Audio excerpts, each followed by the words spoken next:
Guli ang mas maayong i-partner sa baboy nga sinugba. Ug sa panihapon prutas na lang akong kaunon. Ang sinubang baboy mao ay paborito halos sa mga Pinoy. Kinahanglan pod gamiton sa hustong pagkaon. Mao kini ang benepisyo sa sinugbang baboy. Tinubdan sa protina, makatabang sa pagtukod ug pag-ayo sa lawas ug mga kaunuran.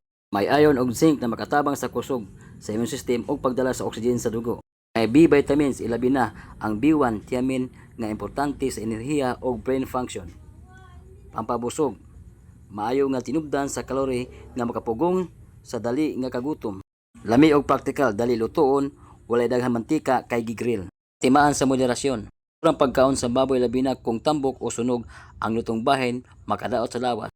Mas mayo kung ipares sa utan o prutas para balance. Benepisyo sa grapes, daghan og antioxidant, mayo sa kasing-kasing, puno sa vitamin C, K, pampalagsik, hydrating, taas og tubig content, mayo para sa hydration, pampanindot sa panit, makapugong sa constipation, o guban pa. Ang ika-27 o ika-28 kalo sa no restaurant giisa na kasi kapoy ko buhat og video. Boss, daghang salamat, follow, like and share. God bless you all.